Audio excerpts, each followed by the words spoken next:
اعوذ باللہ من الشیطان الرجیم بسم اللہ الرحمن الرحیم قل لن یصیبنا الا ما كتب اللہ لنا هو مولانا وعلی اللہ فلیتوکل المؤمنون۔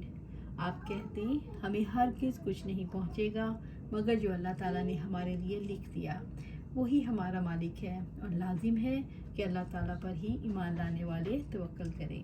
سورۃ التوبہ آیا 51۔ قل، اے نبی صلی اللہ علیہ وسلم آپ کہہ دیں، لن یصیبنا الا ما كتب اللہ لنا، فتح و شکست، ناکامی اور کامیابی اللہ تعالیٰ کی تقدیر کے دائرے میں بند ہے۔ اللہ تعالیٰ نے اسے لوح محفوظ میں مقدر کر کے لکھ دیا۔ مسلمان ہر حال میں کیسا فائدہ اٹھاتے ہیں؟ مسلمان ہر حال میں فائدہ اٹھاتے ہیں۔ اگر فتح ملے گی تو کامیاب، اگر شہادت ملے تو کامیاب۔ مومن اور منافق کے نظریات کا فرق ان کی زندگی پر کیسے نظر آتا ہے؟ منافق جو کچھ بھی کرتا ہے اسے صرف اپنی دنیاوی مفاد میں ملحوظ رکھتا ہے، پھر اگر اس کو کامیابی ہو تو اترانے لگتا ہے اور خوشی سے پھولے نہیں سماتا، اگر ناکامی ہو تو مایوس ہو کر رہ جاتا ہے۔ جبکہ مومن کی شان یہ ہے جو کچھ بھی کرتا ہے دین کی سربلندی اور اللہ تعالیٰ کی رضا کے لیے کرتا ہے۔ اگر کامیاب ہو تو اللہ تعالیٰ کی مہربانی سمجھتا ہے اور شکر ادا کرتا ہے، مگر اترانا نہیں، اور اگر ناکامی ہو تو بھی اس کو مایوسی نہیں ہوتی، اسے اللہ تعالیٰ ہی کی طرف سے سمجھتا ہے، کیونکہ اسباب کو اختیار کرنا مومن کا کام ہے اور اس کے اچھے یا برے نتائج پیدا کرنا اللہ تعالیٰ کا کام، لہٰذا وہ ہر حال میں اللہ تعالیٰ پر ہی بھروسہ رکھتا ہے۔ ہوا مولانا، وہی ہمارا مالک ہے، وہی ہمارا مددگار ہے، اور اس کا دین سارے ادیان پر غالب آنے والا ہے۔ اللہ تعالیٰ ہمارا سردار اور ہماری پناہ گاہ ہے، اسی پر ہمارا بھروسہ ہے، یعنی وہ ہمارے تمام دینی اور دنیاوی امور کا سرپرست ہے، بس ہم پر اس کی قضاء و قدر پر راضی رہنا فرض ہے، ہمارے ساتھ میں کوئی اختیار نہیں۔ رب العزت نے فرمایا، ذالک بأن اللہ مولا الذین آمنوا وأن الکافرین لا مولا لہم، یہ اس وجہ سے کہ اللہ تعالیٰ یقیناً ان لوگوں کا مددگار ہے جو ایمان لائے، اور کافروں کا یقیناً ان کے لیے کوئی مددگار نہیں۔ سورۃ محمد آیا 11۔ وعلی اللہ فلیتوکل المؤمنون، اور لازم ہے کہ اللہ تعالیٰ پر ہی ایمان لانے والے توکل کریں، یعنی ہم مومن ہیں اور ہم اپنے رب پر توکل کرنے والے ہیں۔ توکل علی اللہ کی معنی ہے اسباب کو اختیار کرنے کے بعد اپنے کام کو اللہ تعالیٰ کے سپرد کر دیا جائے، یہی ایمان کا اصول ہے، یعنی ایمان والوں کو نفع کے حصول اور ضرر کو دور کرنے کے لیے اللہ تعالیٰ پر بھروسہ کرنا چاہیے۔ جو اللہ تعالیٰ پر بھروسہ کرتا ہے وہ کبھی نامراد نہیں ہوتا۔ رب العزت نے فرمایا، وَمَن يَتَوَکَّلْ عَلَى اللَّهِ فَهُوَ حَسْبُهُ، اور جو اللہ تعالیٰ پر توکل کرتا ہے تو وہی اس کو کافی ہے۔ جو غیر اللہ پر بھروسہ کرتا ہے وہ ناکام اور نامراد ہو جاتا ہے اور اپنی امیدوں کے حصول میں ناکام رہتا ہے۔ کافر ہر حال میں نقصان میں کیسے رہتا ہے؟ مسلمانوں کے ہاتھوں میں دنیا میں عذاب جہنم رسید ہو تو بھی ناکام۔ قل هل تربصون بنا الا احدى الحسنيين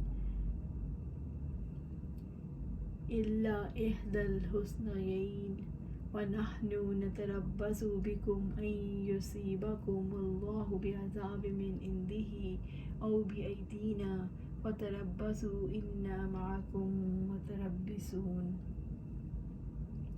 آپ کہہ دیں، تم ہمارے لیے دو بھلائیوں میں سے ایک کے سوا کسی اور کا انتظار نہیں کرتے، اور ہم تمہارے لیے اس بات کا انتظار کرتے ہیں کہ اللہ تعالیٰ اپنے پاس سے تمہیں کوئی عذاب پہنچائے یا ہمارے ہاتھوں سے، سو تم انتظار کرو، یقیناً ہم بھی تمہارے ساتھ انتظار کرنے والے ہیں۔ سورۃ التوبہ آیا 52۔ قل، اے نبی صلی اللہ علیہ وسلم آپ کہہ دیجئے، هل تربصون بنا الا احدى الحسنيين، تو ہمارے لیے دو بھلائیوں میں سے ایک کے سوا کسی اور کا انتظار نہیں کرتے۔ تم ہمارے بارے میں ایسی چیز کا انتظار کر رہے ہو جس کا انجام کار ہمارے لیے نفع مند ہے، مسلمانوں کو ہر حال میں بھلائی یا کامیابی نصیب ہوتی ہے۔ یا تو وہ فتح و نصرت حاصل کریں گے اور اللہ تعالیٰ کا حکم بلند کریں گے، یا شہادت نصیب ہوگی اور اعلیٰ درجات ملیں گے۔ وَنَحْنُ نَتَرَبَّصُ بِكُمْ أَن يُصِيبَكُمُ اللَّهُ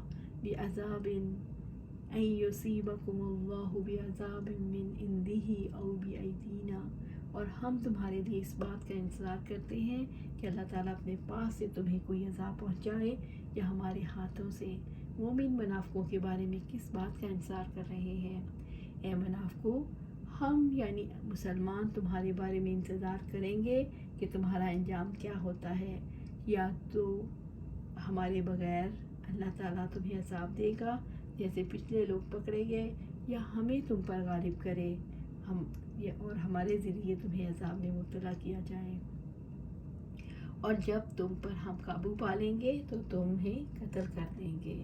فَتَرَبَّصُوا، سو تم انتظار کرو۔ اے منافقو، تم ہمارے بارے میں انتظار کرو کہ اللہ تعالیٰ ہمیں دو میں سے کون سی بھلائی عطا کرتا ہے، فتح یا شہادت۔ إِنَّ مَعَكُمْ مُتَرَبِّصُونَ، ہم بھی تمہارے بارے میں انتظار کریں گے، اللہ تعالیٰ ہمارے بغیر عذاب دے گا یا ہم سے تمہیں قتل کروائے گا۔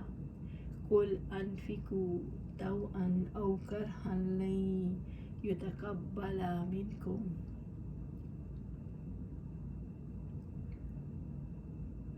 إِنَّكُمْ كُنْتُمْ قَوْمًا فَاسِقِينَ، آپ کہہ دیں تم خوشی سے خرچ کرو یا ناخوشی سے، تم سے ہرگز وہ قبول نہ کیا جائے گا، بلا شبہ تم ہمیشہ سے نافرمان لوگ ہو۔ سورۃ التوبہ آیا 53۔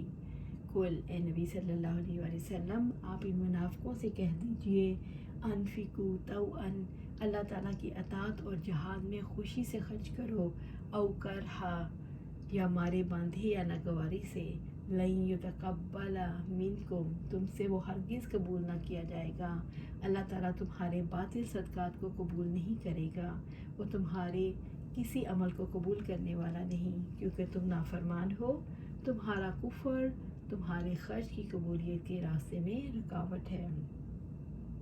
انکم کنتم، اے منافقو، قوما فاسقین، نافرمان لوگ ہو، اللہ تعالیٰ کی اطاعت کے دائرے میں نہیں ہو، تمہارا اللہ تعالیٰ کی توحید اور نبی صلی اللہ علیہ وسلم کی رسالت پر ایمان نہیں۔ ایمان کے بغیر اعمال قبول نہیں ہوتے، تم نیک اعمال سے تھک جاتے ہو، اور اللہ تعالیٰ پاک ہے، پاک اعمال کو قبول کرتا ہے۔ تمہارے دلوں میں اللہ تعالیٰ کا ڈر نہیں، اور اللہ تعالیٰ تقوی والوں کے اعمال قبول کرتا ہے۔ منافقین مالی تعاون کی پیشکش کیوں کر رہے تھے؟ منافقین جہاد میں شرکت سے معذوری کر رہے تھے اور مالی تعاون اس لیے پیش کر رہے تھے کہ بدنام نہ ہو۔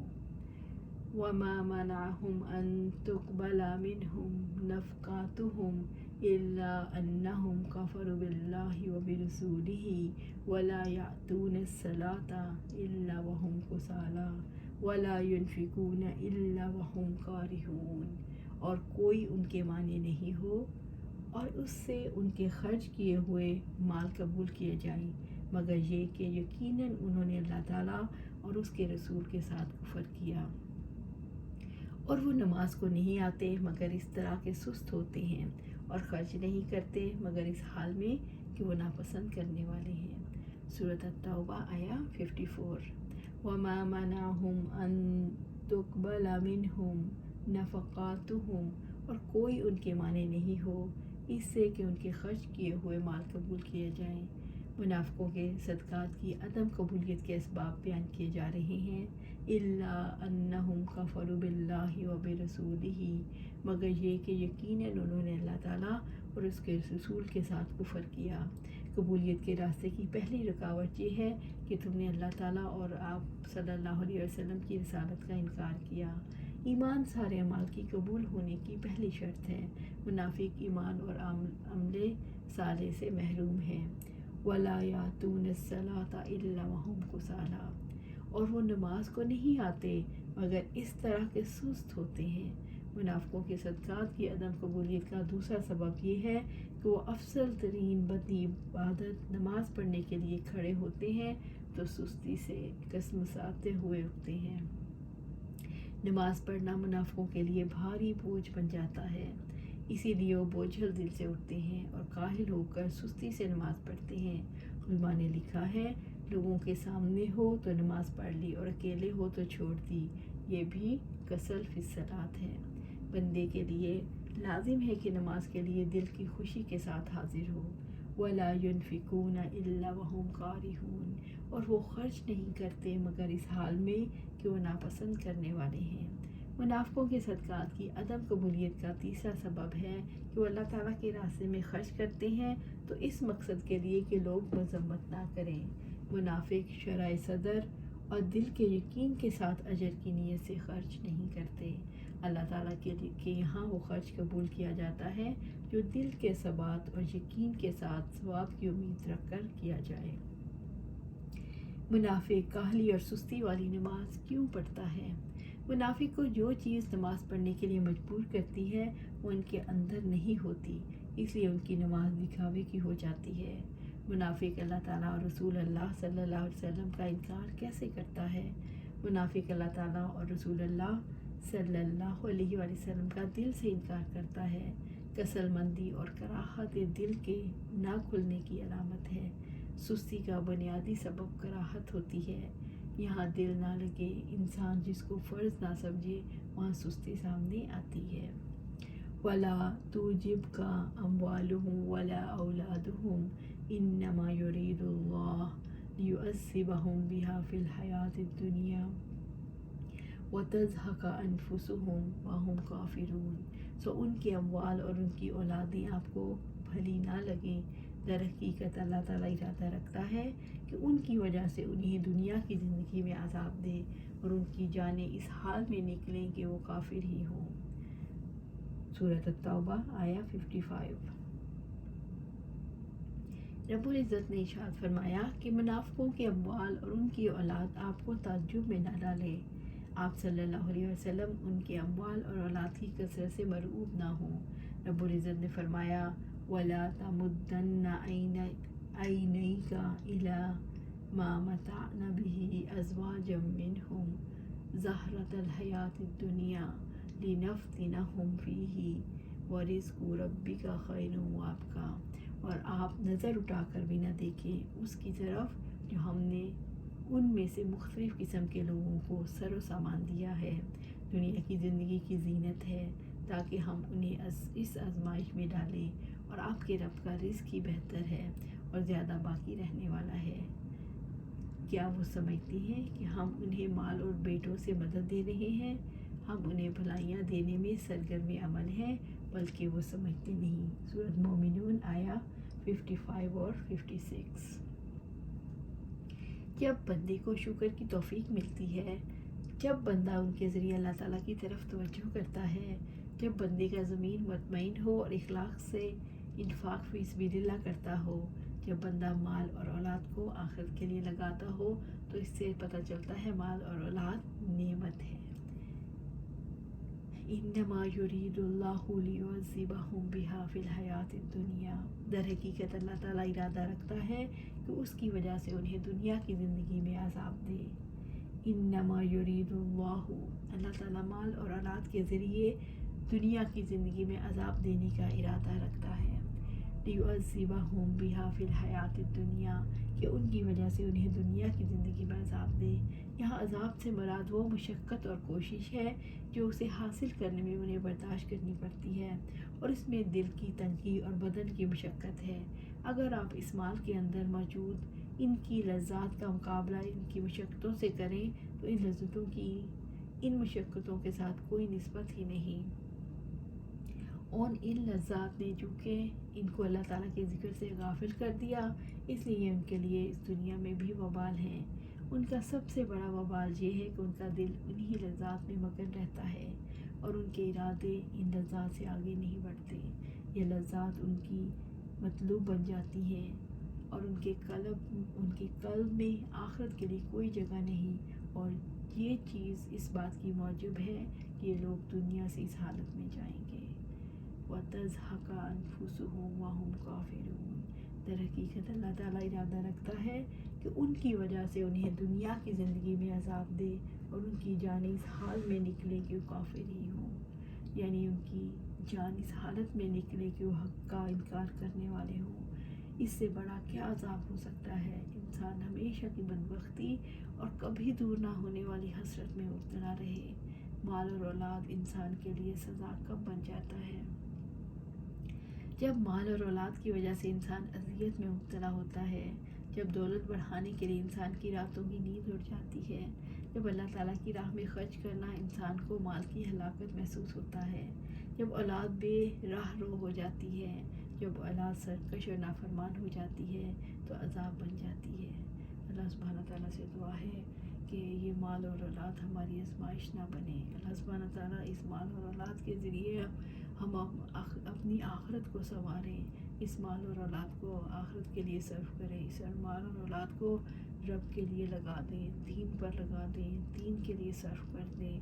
اللہ سبحانہ تعالیٰ ہمیں دین کا قائم کرنے والا بنا۔ اللہ سبحانہ تعالیٰ ہمیں قرآن و سنت کے مطابق زندگی گزارنے والا بنا۔ اللہ سبحانہ تعالیٰ ہمیں دین پر استقامت عطا فرما۔ آمین یا رب العالمین۔